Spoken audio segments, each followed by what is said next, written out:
जो मैं समझता हूँ कि गैर दानिशमंद लोग हैं जो कहते हैं अगर मेरी क़यादत इलेक्शन के अंदर ऑपरेशन रोक सकती है, तो मैं समझता हूँ कि मेरे जो कायदीन है वो कमज़ोर नहीं है। इस किस्म का ऑपरेशन नहीं चाहते जो आके तो एक किसी के ऊपर हमला करे, जो हमसे वादे करके हमसे वोट लिए के अंदर फैसले करेंगे, किसी फर्द वाहिद को अपनी सियासी दुकानदारी चमकाने नहीं देंगे हम। कि फैसलाबाद की तमाम ताज़ा तंजीमें एक प्लेटफॉर्म में इकट्ठी हुई ताजों के लिए मफादात जी के लिए। नाजरीन, हमारे तो साथ लेकिन मौजूद हैं क्लास बोर्ड फैसलाबाद के जनरल सेक्रेटरी शेख अरसलान अच्छी साहब। तो इन्होंने जो फैसलाबाद में ताजरों की मुख्तलिफ तंजीमों का कल घंटाघर में इजलास हुआ है, उन्होंने एक हड़ताल का ऐलान किया था। इन्होंने उस पर तहफ़्फ़ुज़ात का इजहार किया है और इसके बारे में इनसे ही पूछते हैं इनका क्या मौक़िफ़ है और क्या राय है इनकी। बिस्मिल्लाहिर्रहमानिर्रहीम। ये बड़ी खुशाइन बात थी कि फैसलाबाद की तमाम ताजर तंजीमें एक प्लेटफॉर्म में इकट्ठी हुई ताजरों के लिए मफादात के लिए। तो लेकिन चंद ऐसे अफराद इस इतिहाद को अपने ज़ाती मफादात के लिए इस्तेमाल करना चाह रहे थे। तो हम वहाँ पर थे, वहाँ पर जो भी मामला हुआ सर्कल रोड के, रेलवे रोड के दुकानदारों के साथ, उसकी तो हम भरपूर मज़ामत करते हैं। हम अपने कायद जो मियाँ मोहम्मद नवाज शरीफ साहब हैं, बिलखसूस जो राना सनाउल्लाह साहब हैं, फैसलाबाद के पंजाब के हमारे प्रेसिडेंट भी हैं मुस्लिम लीग नून के, और वज़ीर भी हैं, और वो जो हमारी गवर्नमेंट है उसके तर्जुमान भी हैं फैसलाबाद के हवाले से। उन्होंने वादा किया था इलेक्शंस के अंदर, हमने सपोर्ट की, बल्कि हम ताजरों ने देखो हड़ताल की बात कह रहे हैं, हमने तो खुशी से छुट्टी भी किया है बिलखसूस इलेक्शन डे के ऊपर, और छुट्टी के बाद हमने यहाँ पर बाकायदा पोलिंग अपनी बनाई, यहाँ पर उनके लिए इस्तकबाल भी किया, जलसे भी करवाए, और उनके जो वोट बैंक को बढ़ाने के लिए हमने जो दोस्त नाराज थे उनसे, जो ताजर नाराज थे, देखें कोई भी हल्के की जो आवाम है वो कारोबार करती है, बिजनेस करती है, जो वहाँ हमारे लोग थे हमने उनसे नाराजगी खत्म की, उनकी सुलह करवाई, जो तहफ़्फ़ुज़ात थे पार्टी के साथ वो पार्टी के तहफ़्फ़ुज़ात दूर करवाए। तो फिर कल हमारे जो बड़े ताज़ा लीडर हैं उन्होंने कहा कि जी वो हमारे और आपके बॉस हैं। बिल्कुल हमारे बॉस हैं, हमारे बड़े भाई हैं। उन्होंने उनसे एक मुलाकात की जाए। उनके कहने पर ही डीसी साहब से मुलाकात के लिए कल हमारे वफ़द के अंदर जो क्लास बोर्ड के प्रेज़िडेंट हैं सुल्तान भाट साहब, वो गए। वहाँ पर डीसी साहब उन्हें नहीं मिले। आके हमने अपने जो क़यादत को इत्तला की कि आपके कहने पे गए थे, मुलाकात नहीं हुई। लेकिन हम तो छोटे लोग हैं जी, हमारी तो क़यादत तक आवाज़ मियाँ नवाज़ शरीफ तक या मरियम नवाज़ तक तो कोई नहीं पहुँचाता। हमारी आवाज़ तो राना शहरियार तक पहुँचेगी, ताहर जमील तक पहुँचेगी, आबिद शेर साहब तक पहुँचेगी, राना सनाउल्लाह साहब तक पहुँचेगी। फिर कहा गया कि ठीक है भाई, हफ्ते वाले दिन राना साहब आ जाएँगे, तो ये जो वफ़द है हमारा, एक कमेटी की सतह के ऊपर जाके राना साहब से मुलाकात करेगा और अपने तहफ़्फ़ुज़ात से आगाह करेगा। लेकिन सुबह एक ग्रुप की जानिब से हड़ताल की जो इश्तिहारात दे दिए गए, कॉल दे दी गई, तो मैं तो इस बात पर बिल्कुल उनके साथ नहीं खड़ा। जब तक मेरी जो आला क़यादत है, उनके नोटिस में बात आ जाए, और हमेशा मसला भी हल करवाया हमारा उन्होंने, हम उनके मशकूर हैं, वो हमारे हैं, हम उनके हैं। अगर मेरी क़यादत राना साहब और आबिद शेरडी साहब, शहरियार साहब, ताहर जमील, अगर ये लोग हमें कह दें कि आप सियासत करें और ये जो हड़ताल के हवाले से हम बेबस हैं, तो बिल्कुल फिर हड़ताल भी होगी, पहिया जाम हड़ताल होगी। लेकिन जो हमारी क़यादत ने कल कहा है, कम से कम उसमें तो रहें कि हमें हमारे बॉस से तो बात करने दें। फिर ये एक ग्रुप की जानिब से हड़ताल की कॉल दे के वन मैन शो ज़ाहिर करना, मैं इसके बिल्कुल खिलाफ हूँ। ये ताजरों का इज्तिमाई मामला है, इनफरादी मामला है। इसको तमाम जो हमारे बड़े ग्रुप हैं, जिनके अंदर सबसे बड़ी तंजीम जो कपड़े, क्योंकि फैसलाबाद हब है पूरी दुनिया के अंदर कपड़े के हवाले से, जो क्लॉथ बोर्ड एसोसिएशन है, इसके पास फैसलाबाद की 85% नुमाइंदगी है मार्केटों की। मैं जैसे अपनी मार्केट से सदर हूँ, गुरुद्वारा गली 1, 2, 3 से, यहाँ पर 7,000 अफराद कारोबार कर रहे हैं, और शहर की दूसरी बड़ी मार्केट है। सबसे बड़ी मार्केट फैसलाबाद की मक्की मार्केट है कपड़े की, जहाँ पर इस टाइम 40,000 अफराद कारोबार कर रहे हैं। वहाँ पर मुलाजमीन दुकानदार डाल के 40,000 अफराद हैं। मैं समझता हूँ कि एक जो हमारी हड़ताल है, ये हमारे नुकसान में भी जाती है, हमारे फ़ायदे में भी जाती है। हम अपने दूसरे मशावत करेंगे। हफ्ते वाले दिन हमने इजलास बुला लिया है, इसमें तमाम मार्केटों के सदूर सेक्रेटरीज उहदे दौरान आ रहे हैं। मैं समझता हूँ ये जो कोई भी है, जो फ़र्द वाहिद ग्रुप की जानिब से एक ऐलान किया गया है। अभी सिका साहब ने कोई ऐलान नहीं किया हड़ताल का, बाली साहब ने कोई ऐलान नहीं किया, बाकी दोस्तों ने ऐलान नहीं किया। तो अभी तो क्लॉथ बोर्ड एसोसिएशन जो सबसे बड़ी जमात है और फैसलाबाद की बैकबोन की हवाले से जाना जाता है अदारा, उसी को एतमाद में लिए बगैर कोई ग्रुप अपनी तरफ से खुद साख्ता हड़ताल की कॉल दे दे, तो उस हड़ताल के साथ कम अज़ कम क्लॉथ बोर्ड एसोसिएशन नहीं है। क्लॉथ बोर्ड एसोसिएशन का हफ्ते वाले दिन 4 बजे मरकज़ी दफ्तर में इजलास हो रहा है। वहाँ पर हम इंशाअल्लाह छोटे ताजरों के मफादात के अंदर फैसले करेंगे। किसी फ़र्द वाहिद को अपनी सियासी दुकानदारी चमकाने नहीं देंगे हम। तो आपका क्या ख्याल है, ये जो ताजरों की इजलास हुआ था घंटा घर में, उन्होंने बगैर मुशावरत के ऐलान कर दिया? अगर आप वहां पर मौजूद थे तो भाई आपको ज्यादा इल्म होगा। उसमें तो कहा गया था कि हफ्ते वाले दिन और इतवार वाले दिन के अंदर हम अपने बॉस राना सनाउल्लाह साहब से, जो मेरे भी बॉस हैं, उनसे मशावत करेंगे, उसके बाद लाहेमल का ऐलान करेंगे। फिर आज सुबह सोशल मीडिया के ऊपर मुख्तलिफ ग्रुपों के अंदर इश्तिहार को वायरल करना ये काबिल मज़ामत है, क्योंकि ये अगर मुशरिका मामला है तो तमाम तंजीमें इसके अंदर, इसमें मेरी बहुत सारे जो कायदीन है फैसलाबाद से बात हुई है, उनकी तस्वीर को बगैर पूछे इस्तेमाल किया गया है। मैं हड़ताल के खिलाफ नहीं हूँ, क्योंकि ये ताजों का इनफरादी मामला है, इज्तिमाई मामला है। हमें हड़ताल पर अगर जाना पड़ेगा, कम अज कम जिसको मैंने वोट दिया है मैं उससे तो पूछूं कि भाई आप आ रहे हैं, ठीक है वो मसरूफ आदमी है, लेकिन मैं ये फैसलाबाद शहर उनका है और हम वो हमारे हैं, वो आए। हमारी क्यादत जो आला क्यादत है, सुल्तान बाट साहब हैं, अमीन बाट साहब हैं, सिक्का साहब हैं, भली साहब हैं, ये चारों पांचों अफराद, सहेल आसूर साहब हैं, ये उनसे मशावत करें जो हमसे वादे करके हमसे वोट लिए हैं।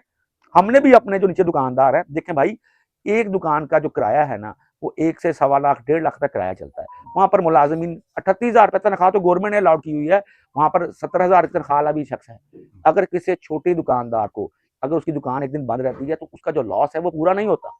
अब भी हमने रिसेंटली इलेक्शन के अंदर खुशी के अंदर मुस्लिम लीग नून के लिए हमने छुट्टी की है। अब हमें रोज ब रोज छुट्टियां तो नहीं बर्दाश्त कर सकते। मेरी क़यादत इंशाअल्लाह ताला, मुझे यकीन है राना सनाउल्लाह खान साहब के ऊपर, आबद शेरली के ऊपर, अपने बड़े भाई राना अहमद शहरियार के ऊपर और ताहर जमील के ऊपर, इनके होते हुए मैं समझता हूं कि इंतजामिया वाले दुकानदार के साथ कोई बदमाशी, कोई गुंडागर्दी नहीं करेंगे, बल्कि एक बोर्ड को तश्कील देंगे कि हमारी मशावत के साथ यहाँ पर ऑपरेशन। मैं बिल्कुल तजावुज़ात के खिलाफ हूँ, लेकिन सबसे बड़ी बात है, मैं जो चाहता हूँ कि इंतजामिया ऑन बोर्ड लेके कोई भी क्रॉस बोर्ड कार्रवाई करे तो बिल्कुल उस कार्रवाई की तरह हम खुद इनके साथ खड़े होंगे। जैसे आपको पता है कि फैसलाबाद क्योंकि क्लॉथ के हवाले से सारी दुनिया में मशहूर है, यहाँ की जब हड़ताल होती है तो वो सारी दुनिया में उसकी आवाज़ जाती है और हुकूमत को यहाँ पे फैसला भी करना पड़ता है। हमने देखा है फैसलाबाद में घंटाघर में वज़ीर ख़ज़ाना को भी आना पड़ा था जब फैसलाबाद में मुकम्मल हड़ताल हुई थी। लेकिन अगर एक फ़र्द या 2 फ़र्द या 3-4 जमातों की तरफ से या 3-4 लीडरों की तरफ से ऐलान हो गया है और बगैर मुशावरत के लीडरों का ऐलान हुआ है, तो क्या उन पर ये बदएतमादी का इज़हार नहीं है? देखें, अगर तो एक ग्रुप ने अपनी जानिब से खुद साख्ता अगर हड़ताल की कॉल देकर किसी किस्म का कोई फ़ायदा लेना चाहते हैं वो अपनी मशहूरी के लिए, तो वो देखें, हम कोई भी फैसला करेंगे तो वो ऑन बोर्ड तमाम फैसलाबाद की मार्केटों को इत्मीनान में लेके, क्योंकि देखिए बात ये है कि कपड़े की फैसलाबाद कपड़े की तरफ जाना जाता है, तो कपड़े की सबसे बड़ी जो तंजीम है उसको मशावत में नहीं लिया गया, उसको बिल्कुल ऑन बोर्ड लिया जाए।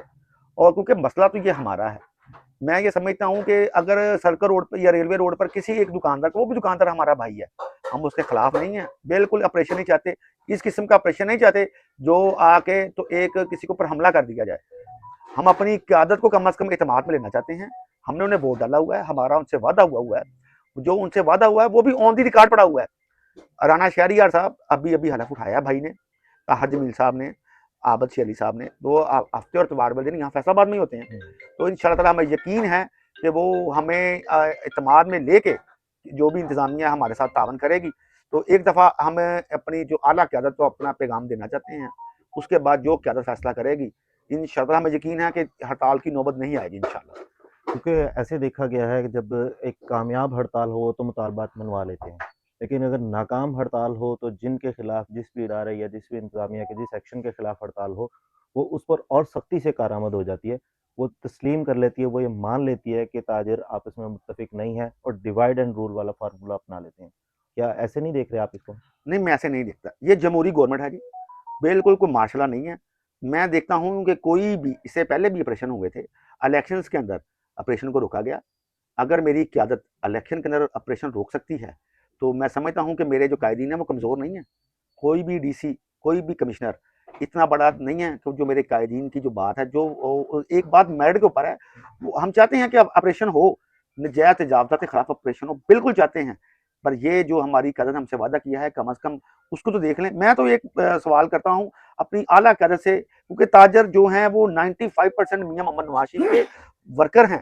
क्योंकि शुरू से कहा गया कि ये तो ताजरों की पार्टी है, बिजनेसमैन की पार्टी है। मैं अपनी क़यादत से आपके चैनल के वसासत से एक बात कहना चाहता हूँ कि मेरे कायद से एक सवाल है कि ए मेरे कायद, तेरी हुकूमत में कोई सेनेटर बन गया है, कोई वजीर बन गया है, कोई मशीर बन गया है, जो तेरी बैकबोन थी, जो तेरा बाजू था, वो एक ताजर से अब फकीर बन रहा है। मैं तो ये सवाल करता हूँ अपनी क़यादत से। मैं समझता हूँ कि मेरी क़यादत जो मुझसे दूर नहीं है, वो मेरे जो दुख दर्द में मेरे साथ खड़ी है। 1-2 दिन को देख लिया जाता, पॉइंट स्कोरिंग ना की जाए। ये पॉइंट स्कोरिंग का सिर्फ जो सुबह इश्तिहार चलाया गया, एक पॉइंट स्कोरिंग के लिए चलाया गया कि मैं आगे चला लूँ। ये पॉइंट स्कोरिंग का वक़्त नहीं है भाई। ये इकट्ठे यकजा होके, एक जान होके इनके साथ मामलात को तय करने का वक़्त है। एक ग्रुप के कुछ जो मैं समझता हूँ कि गैर दानिशमंद लोग हैं, जो कहते हैं इसको भी मामले को सिर्फ पॉइंट स्कोरिंग की जाए, सियासी दुकानदारी चमकाई जाए। मैं समझता हूँ कि जो वहाँ के समझदार और जो अक्लमंद लोग हैं, वो इस फैसले को दोबारा रिवीजन में लेंगे, दोबारा घंटाघर में बैठेंगे। मियाँ मनान साहब भी बैठेंगे, मेरे बड़े भाई अमीन भट्ट साहब भी बैठेंगे, सुल्तान भट्ट साहब बैठेंगे, सिक्का साहब बैठेंगे, बली साहब बैठेंगे। इंशाअल्लाह ताला अगर जो फैसला मुशावरत के साथ किया जाएगा, मेरा ख्याल है उसमें किसी को इतराज भी ना होगा और पॉइंट स्कोरिंग नहीं होगी। ये हमारे ताजरों का हकीकी मामला खराब हुआ है। इसको बेहतर करने के लिए तमाम को यकजा होना पड़ेगा और पॉइंट स्कोरिंग से बलात्कार होके हमें करना पड़ेगा, इस मामले को ठीक करना पड़ेगा। अगर कोई पॉइंट स्कोरिंग के लिए सियासत कर रहा है, तो मैं उनसे खुदारा उनसे मुतालबा भी करता हूँ और हम्बल रिक्वेस्ट भी करता हूँ कि सियासत के लिए बहुत ज़िंदगी पड़ी है, भाई करें। लेकिन ये जो मामला इस टाइम चल रहा है, ये पॉइंट स्कोरिंग का नहीं है कि मैंने इश्तिहार लगा लिया तो मैं लोगों में उजागर हो जाऊँगा। ये उजागर का वक़्त नहीं, यकजा होके फैसला करने का वक़्त है। नाजरीन, हमारे साथ मौजूद थे शेख अरसलान असलम अच्छी साहब, जो गुरुद्वारा गली के सदर भी हैं और क्लॉथ वोटर एसोसिएशन के जनरल सेक्रेटरी भी हैं। उनकी बातें आपने सुनी। उनकी बातों का एक ही मकसद है, वो जो इस हड़ताल के मामले पर बगैर मुशावरत के इसको फाइनल करने के या अपनी पॉइंट स्कोरिंग के, कोई सियासी पॉइंट स्कोरिंग के लिए जो भी कुछ कर रहा है, उनके हवाले से ये बात कर रहे थे। लेकिन ये हड़ताल पर तो उनके साथ हैं उस मौके पर। लेकिन इनका ये कहना है कि ताजरों का इज्तिमाई मफाद है, किसी को इनफरादी तौर पर पॉइंट स्कोरिंग नहीं करनी चाहिए। ताजरों के इज्तिमाई मफाद को नुकसान नहीं पहुँचाना चाहिए। जी, बहुत शुक्रिया।